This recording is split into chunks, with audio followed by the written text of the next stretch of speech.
Hi everyone. Anyone? I don't know if anyone's going to be there. Um, my name's Georgina. If you don't know me, I'm trying to get out into doing some online vids, some little short movement classes. I've been playing around with different mediums to do it on, and well, we'll see how it goes. Yeah, I'm just going to do a little bit of everything. I'm going to keep it short. These are just going to be freebies out there if you want to take part, if you want to kind of watch back afterwards, just while I try and get my head around technology because it's really not my bag. Anybody that knows me will be laughing right now. Um, okay, so I'm just going to go through a little bit of what I would normally do in a class and see how it goes with whether you can see me and yeah, obviously any feedback at the end would be really appreciated. Um, all right, so I'm going to come up to standing. I'm going to start with a little bit of hand and wrist stuff. So the thing about these is that obviously this is going to be recorded, so if any bits of it don't suit you, you can just kind of skip that bit out. You don't have to do it. I'm just mobilizing the wrists here a little bit. Hey folks, some of you are here. I don't know why I'm so surprised about this, like people actually joining me. So, hi. So these wrist mobilizations are great to start to prep you for weight bearing on your hands, but they're also a good movement snack if you're working from home and you have to have spend a lot of time at the computer, which a lot of people still are. So you can see here I'm sort of straightening my arms out and keeping my palms down to the ground. Hi Veronica, hi Gail. Okay, so now I'm going to keep one palm up towards the ceiling and I'm just going to give each finger a little pull down. I've got my elbow bent, I've got my arm quite close to me. I'm just going to give each finger a little stretch.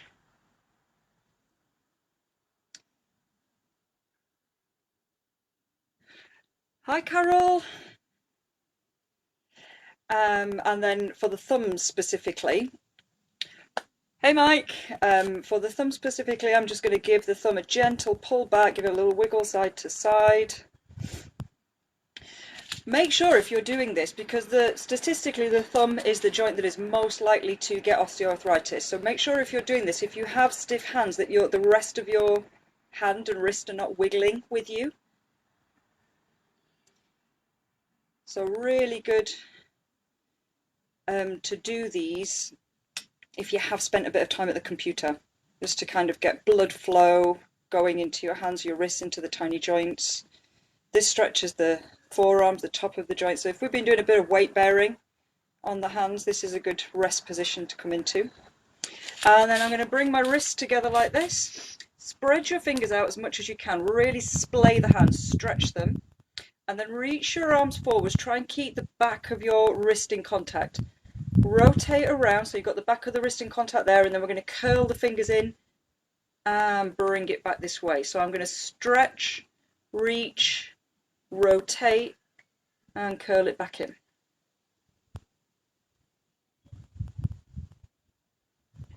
And then you can go the other way as well. So really spread the fingers out, bring them in towards you. Curl the little finger in first, curl your fingers in, reach and stretch.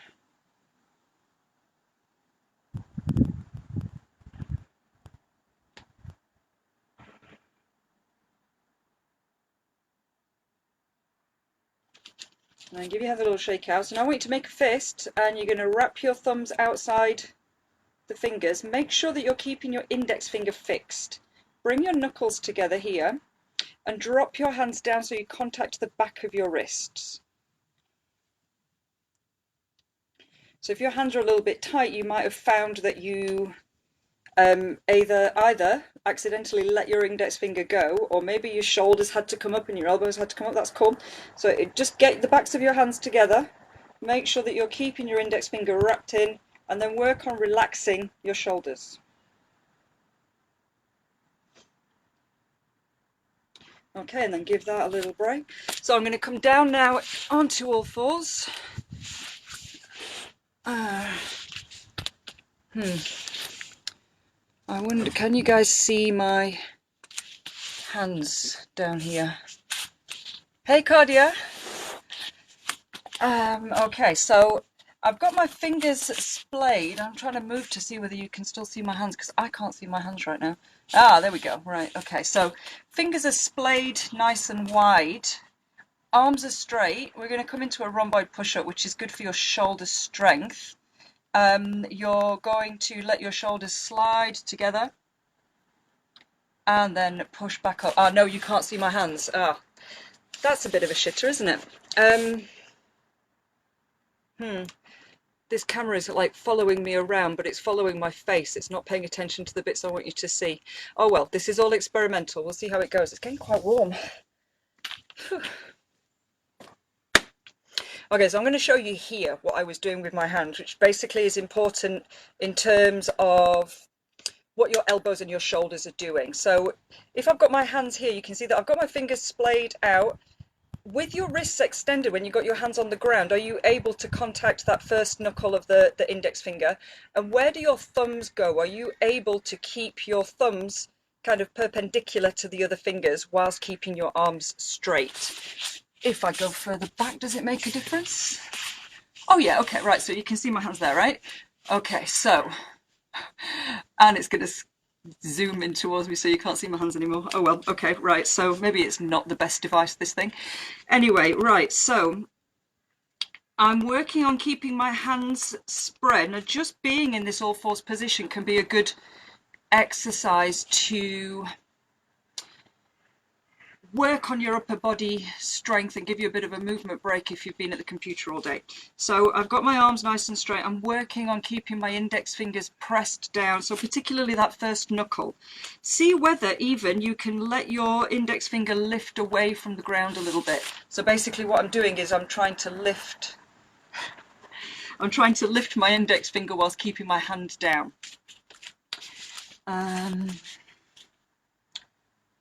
So here, whilst keeping your arms straight, your elbow crease facing forwards, we're going to work on the shoulder strength and stability required to let your shoulders slide together and then push them apart. Okay, so now I'm going to keep my toes tucked, spine neutral, and I'm just going to let my hips shift back towards my heels and then come forwards again. Get back and just kind of have a little shift side to side and then move forwards again. So I'm looking for knee, ankle, hip flexion, and I'm also working on stretching my toes a little bit as well. So I could start to let my weight shift up and then forwards again. So I'm sliding up, letting my weight, my hips are sitting on my heels to stretch my toes out, and then shifting forwards.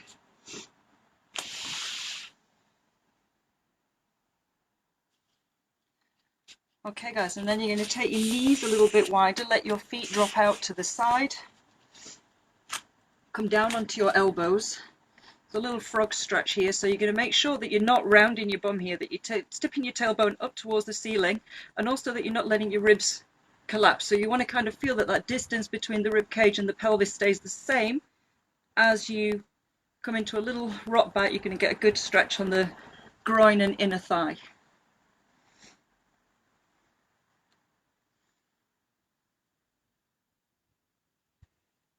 You can kind of let your weight shift in different positions. Just let yourself be active in the stretching. So it's not passive here. You're thinking about what you're doing. You're concentrating on what you can feel, where you're in contact with the ground.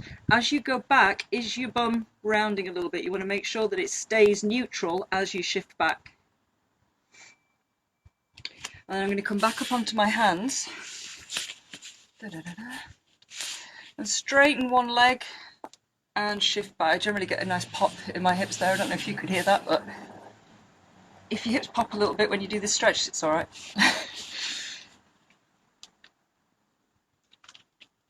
So again, I think the camera keeps scooting to my face so you can't see the rest of me moving. So this is it's a good learning process.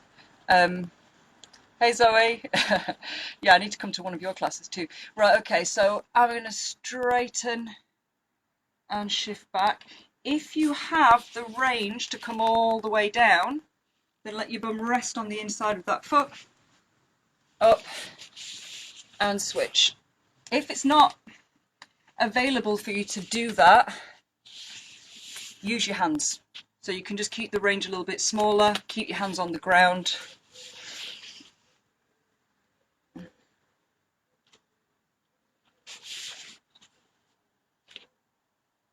Drop down. Oh, thank you, Cardia. Okay, so yeah, I'm going to come into a little bit more just general hip mobility. These are the sort of things that my body calls for when I'm feeling a bit stiff and achy. So if you've been stuck in a small space, my indoor space is teeny tiny, so you know it might be quite nice if you've got the space to do it, to let your knees drop. Mike, yeah, I know, technology. I need somebody to help me with technology. Technology is not my thing.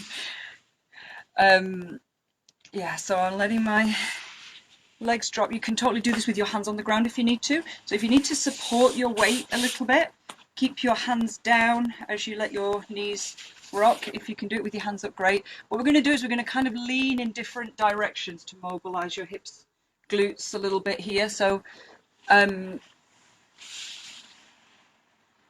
if I lean over this way more towards my hip, I'm going to get more stretch around here, whereas the further forwards I come towards my foot, I'm going to stretch more into the glutes.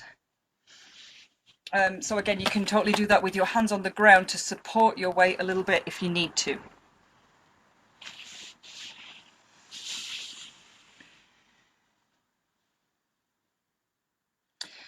And then I'm going to take it into a bit more of a roll. So as I let my knees drop now, what I'm going to do is bring my elbow down to the ground and lower.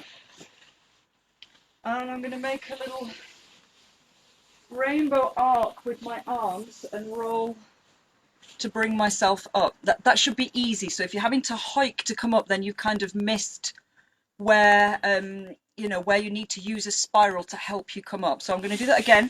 I'm going to sort of go around in a circular motion. So my knees drop, my elbow comes down, that supports my weight.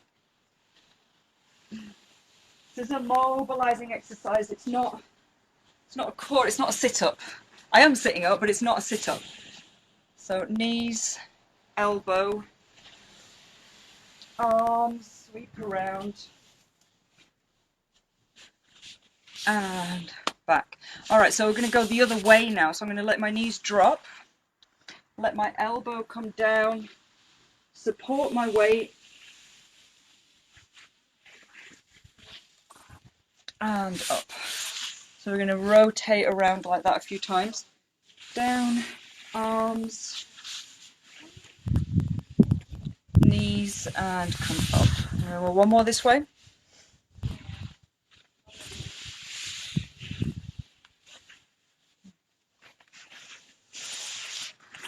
Okay, so let me think. I'm going to come down. Again, this is one of my favourite things to do if I'm feeling a bit achy. So I'm going to let my knees drop, let my legs swing outside, keeping the foot in contact with the ground, and then swing the leg back. Turn your knees to the other side, and swing the leg round. What am I using to film? Zoe, it's a Facebook portal.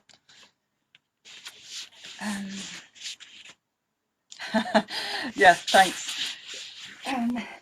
So knees drop, legs swing. This, if I'm feeling a bit stiff, feels awesome on my hips, and it's a nice little bit of rotation for the spine as well.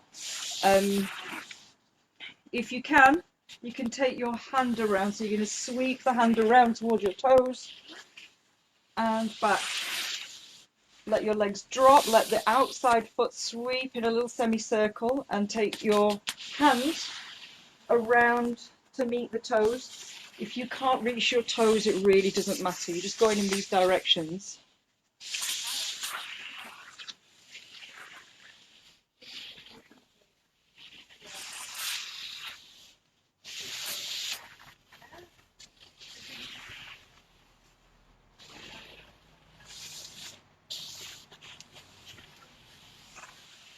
And then we're going to set up.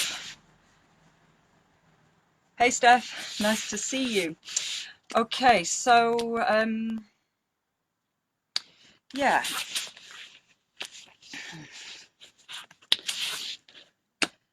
I'm going to come back into a little bit of all fours stuff. So basically this is just really basic crawling prep stuff. So I'm going to work, first of all, as I said before, on keeping my hands splayed. I'm looking to keep my thumbs as close to perpendicular to my fingers as I can. And I want to keep my arms straight. And notice where your elbow pit is facing, your elbow crease. If you bend your elbow, that bit there, you want to keep that facing forwards to you, right? Okay, no worries, Mike. See you soon.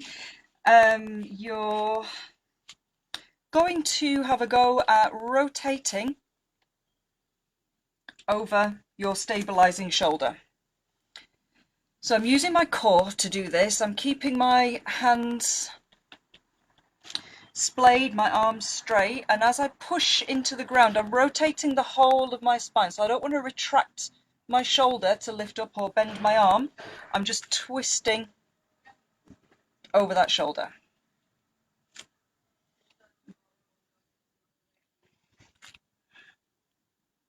So what I'm challenging with this is that my core has the stability to maintain my weight whilst I have one limb off the ground.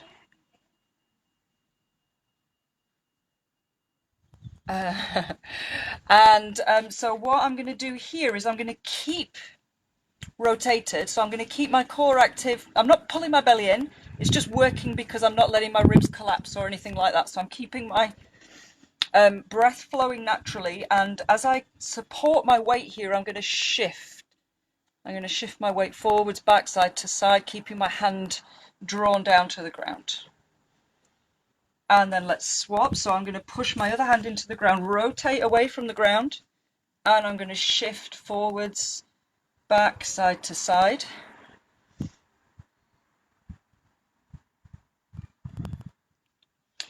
Okay, and then I'm going to bring both my hands back down, and I'm going to have a go on the lower limbs now. So if I rotate my pelvis away from the ground, I'm doing the same thing as I did with my arms, but I'm doing it with my legs now. If I show you from the side, from the front, sorry, as I rotate one leg away from the ground, can you see that the other leg has stayed vertical? So I'm not kicking my leg out to the side, I'm not working the leg that's lifting, and I'm not letting my weight sway. I'm pushing up, and you'll feel that your core engages. So as I push one limb away from the ground now, I'm going to do the same thing I did before, which was a little bit of shifting forwards and back. Hey Jackie, lovely to see you. Yeah, and then I'm going to have a go on the other side. So I'm going to push one leg away from the ground, and I'm going to do a little bit of movement, deliberately shifting around. You'll feel, particularly as you shift forwards, that your core engages a little bit. Okay, and then so let's have a go at opposite limbs. So if I do right arm, left hip, like so. Again, this is crawling prep. So it's using, let the moves, okay, no worries, Cardia, see you soon. So I'm big on the importance of crawling patterns in terms of neurological benefit, core movement, that kind of thing. So we want to know that we have the stability to hold, to push our limbs away from the ground rather than collapsing as we take something off the ground. So we're going to do opposite arm to leg now. So I'm going to push my right arm and left hip away from the ground, and I'm going to do the same little bit of shifting and rocking. Notice what's happening with your hand as well. I'm sorry you can't see my hand, guys, because it keeps panning out, but keeping that first index knuckle really engaged down to the floor and keeping your thumbs spread. If your hands are super tight, you could turn your fingers out a little bit and prioritize what's happening at the elbow.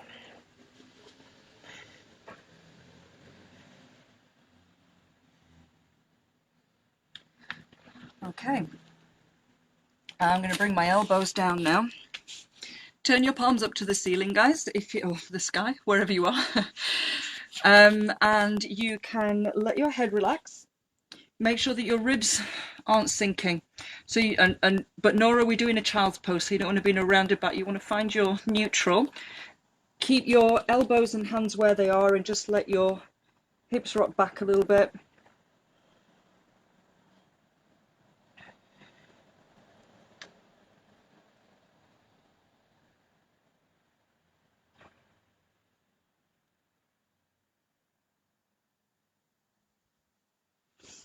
The ideal is that you can keep your thumbs down to the ground, but I totally can't do that, so just do what you can. And I'm going to give my fingers a little stretch out again here, so maybe you can see if I do it in my thighs, rather than doing it down on the floor where it'll cut me off. Yeah, so what I'm doing is I'm just kind of contacting my fingers to the ground and letting my palms drive forwards just to stretch out the connective tissue in my hands. You can switch fingers. If I show you up here, you can kind of switch fingers and do them individually. You'll get a better stretch. And then I'm going to bring the backs of my hands down to the ground. Keeping your arms straight, keeping the thumbs in contact with the ground if you can. So I'm doing this, but down on the floor.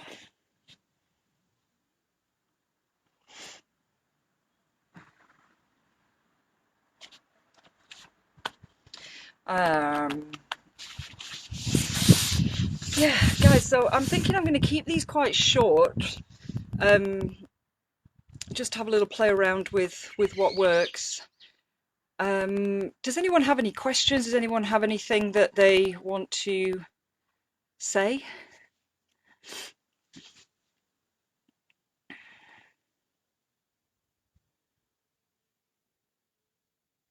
Cool, I'm going to take that as a no then.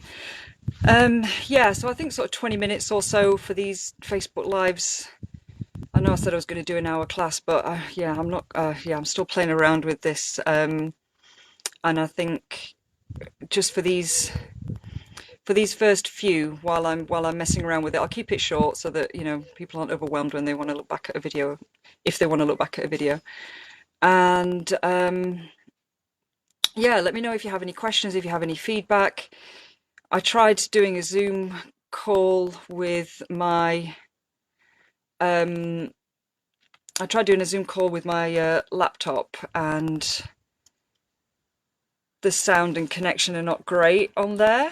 But maybe I'll just go back to doing that with my laptop, since this isn't allowing me to show you the bits that matter, like what's happening at the hands and feet.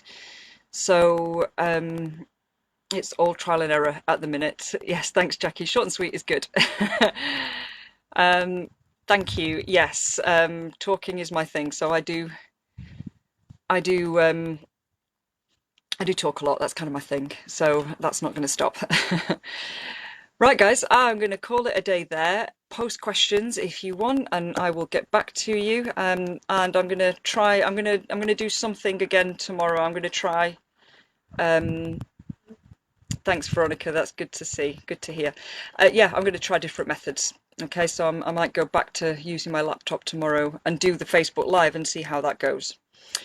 Anyway, right, okay, I shall see you all soon. Lots of love to you all. Thanks for joining.